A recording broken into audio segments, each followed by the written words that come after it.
Hey, everybody, welcome back to the podcast. You're listening to the longest running superhero role playing game on Earth. I'm your host, the Game Master, and today we're talking about Brainiac versus the Superman family. But before we get into that, smash that like button, make sure you're subscribed, and leave us a comment. That helps us out with the YouTube algorithm, but also we love hearing from you guys. We've got an awesome community here, and it's all thanks to you. So thank you so much for being here. So, all that said, let's dive in. The prologue to today's story takes place in the Fortress of Solitude, where the disembodied mind of Brainiac floats to where the deactivated body of Amazo is. Also, here are Superman robots. And unlike the new James Gunn movie, these are the classic Superman robots from comics. Superman would use one anytime that someone thought that he and Clark Kent were the same person. So the robots looked like him and they could impersonate either version of him, whatever was needed for that situation. And then this army of robots also has the attributes and powers of Superman as well.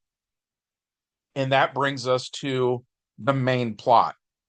So Clark Kent, the first, who was our pre-crisis Superman from the Golden Age and Silver Age, and Clark Kent, the second, who was our post-crisis Superman, who was the son of the original, and then Clark Kent, the third, who was the grandson of the original Superman.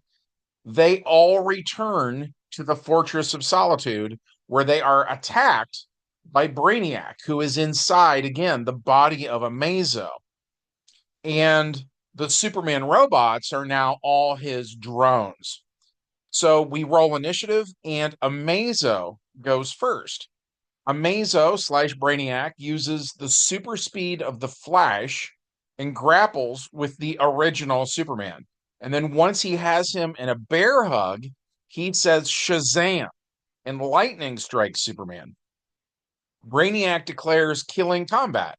And normally, Superman's body in DC Heroes is 4 APs when it comes to a magical attack. But like we mentioned in the last video, all of the characters who recently returned from the dead now have invulnerability.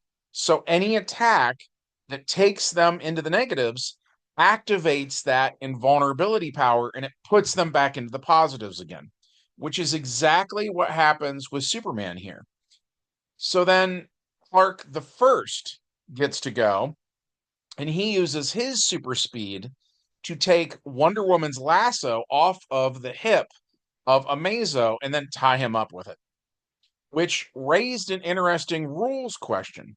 Would Brainiac be paralyzed by this? We thought he would be because nothing in the rules under the lasso lists a limitation that it only works on an organic target.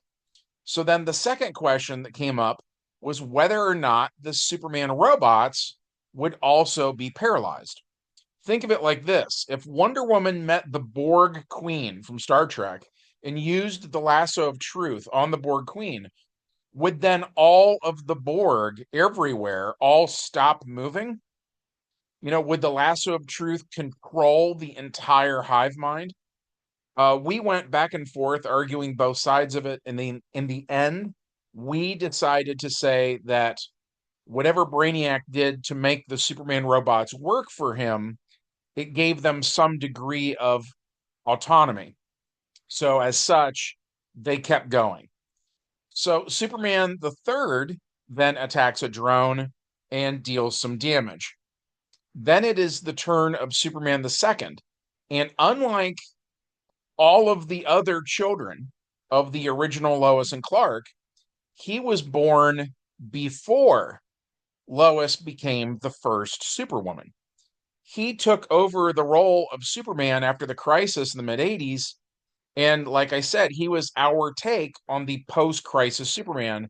So he was half as strong as his dad. He was way weaker than the pre crisis Superman. So instead of a strength of 50, like a lot of these other characters have, he only had a strength of 25, right? And right now, that's a problem because the Superman robots that we are using here, we're using the stats from the first edition DC Heroes Superman source book. So they are each a pre crisis level threat. And frankly, they are more than Clark Jr. can deal with. So the player who was playing Clark Jr. came up with an interesting idea. He decided to have him go become the electric blue Superman, which I thought was kind of a cool concept. I hated the electric blue Superman in the 90s because more or less, I just hate change. But part of that was because the one in the comic book was the only Superman, right? And in the context of this adventure, where we have multiple Supermen, and the original, from the Golden Age, still has his classic look and powers, it seemed like a cool homage to have the Superman of the 90s take on one of the more notorious forms from the 90s. Also, the guy who was playing him was hoping that the Superman robots would have a weakness to lightning. But again, we checked their character sheet and we saw no such item listed. Also, we had to stop the game for a bit and use Google to kind of jog our memory and see exactly how Superman even became the electric blue Superman. And it's weird. I was convinced that I read a story sometime back when I used to own our local comic book store. And in this story, I was sure that there was a female cosmic being named Kismet who had given Superman those powers. And then she later gave those same powers to a woman named Sharon Vance, who went on to be called Strange Visitor. But we found other explanations online. Some people were claiming um, that when the Eradicator gave Superman his normal powers back after the death of Superman, that maybe he had done something that like snowballed into the electric blue Superman powers. So we had to decide where the powers come from in our universe, right? Um, so since we had for sure mentioned Kismet in previous adventures, we had Clark Jr. go to the White House because his sister Laura is now the president, and her husband is John Redbridge. And Redbridge knows how to get in touch with Kismet. At any rate, so meanwhile, back at the Fortress of Solitude, the Superman robots attack the original pre crisis Superman and his grandson, Clark III. And the grandson is knocked out, right? So the drones focus all of their attacks on the original Superman now. So Superman knocks them out one by one. Every once in a while, the robots would take him low enough that his new invulnerability kicks in. A brief thing there because I tend to misspeak quite a bit.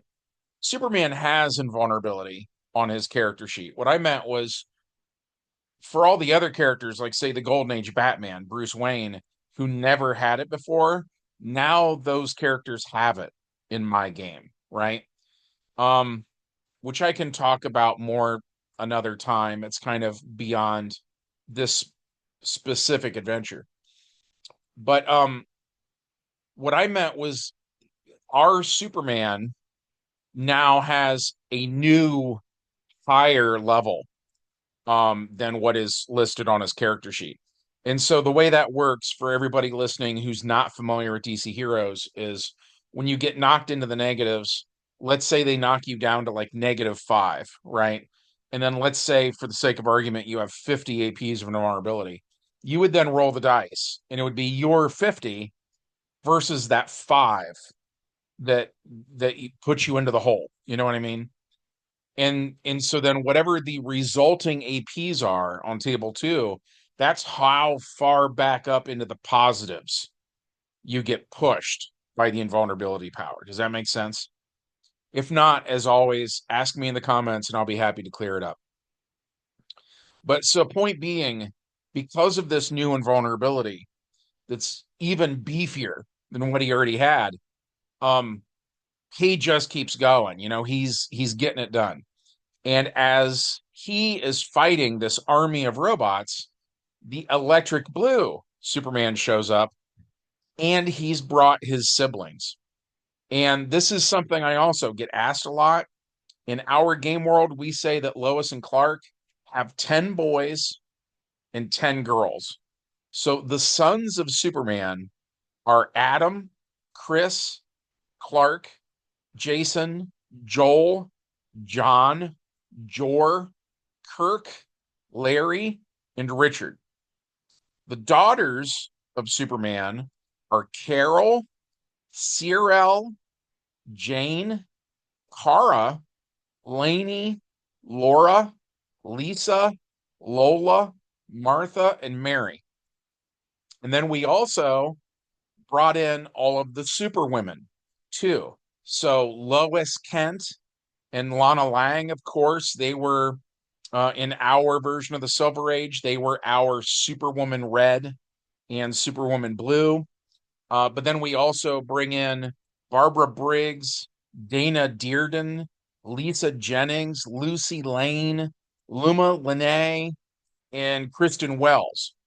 And then we bring in two different versions of Kara Zor-El from two different Earths. One goes by Supergirl, one goes by Power Girl. And then we also brought in the 90s Supergirl, aka the Earthborn Angel of Fire, who, by the way, is also married to Chris Kent, making her the daughter-in-law of the original Golden Age Superman. And she and Chris have kids of their own, a boy and a girl. And then they also showed up to help. So, anyways, all of these characters fight the Superman robots. And honestly, the heroes then win by a mile. Each Superman robot is just a little bit weaker than their organic opponent, right? Plus, Chris has a gold lantern ring, which we've mentioned in some recent adventures. And he got that during a trip to the 31st century with Brainiac 5. So Chris can sub the ring's omni power for regeneration usable on others. And then he can play the role of kind of like the party healer. And then during all of this commotion, Brainiac sees that his side is going to lose. So the disembodied mind of Brainiac kind of like ejects from the Amazo body that it had possessed. And by the time the others notice this, the fight is already over. And then that brought us to our epilogue. Clark Jr. had died fighting Doomsday in the 90s. And then Clark the First had died in 2004. And at the time, because the second Clark was already gone by then, the third Clark was too young to take over at the time. So Chris actually was our third Superman then in that gap period, right? Until he lost his powers fighting a Dr. Manhattan from an alternate Earth. And that's one of the reasons he needs the gold ring, is because he lost his powers.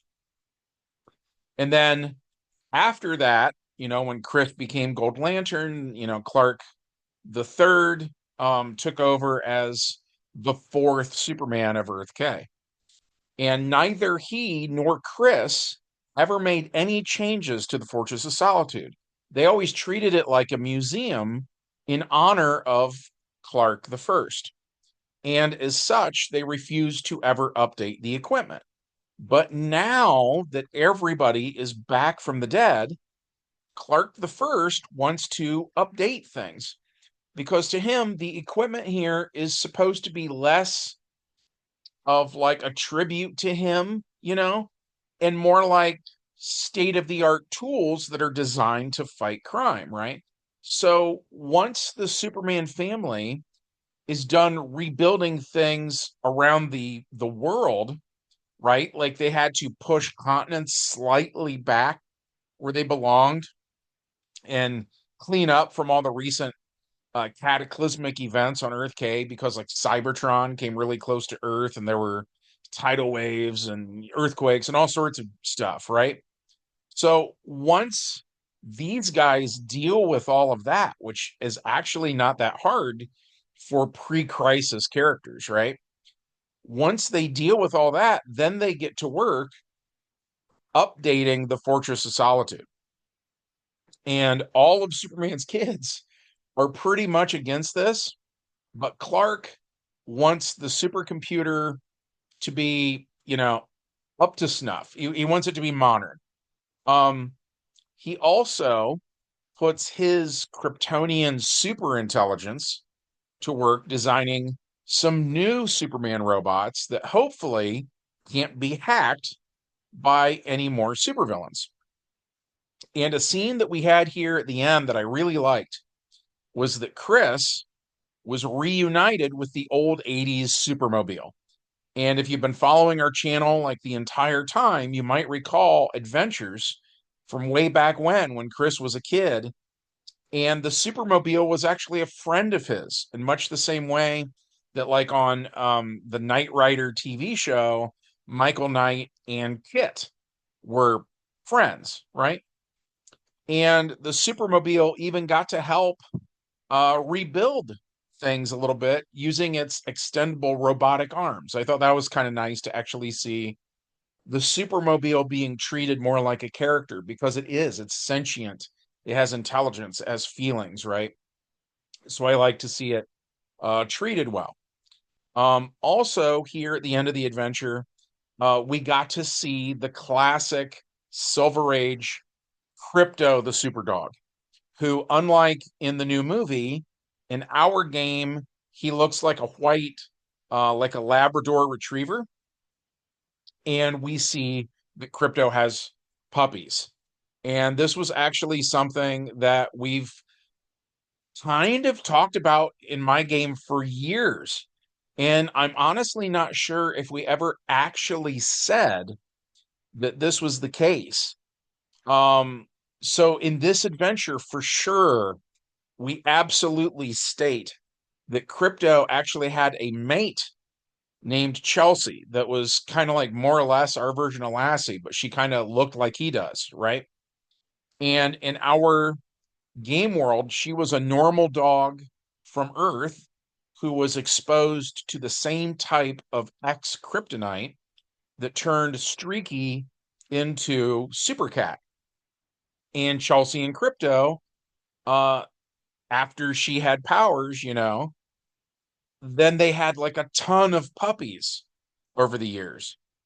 And one of the reasons I made a point of shoehorning this into this adventure was I like Crypto so much that for ages now, I kept making Crypto references in various games.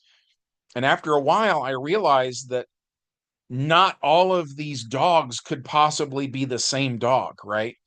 Um, so having Crypto have a ton of puppies kind of like solved that problem.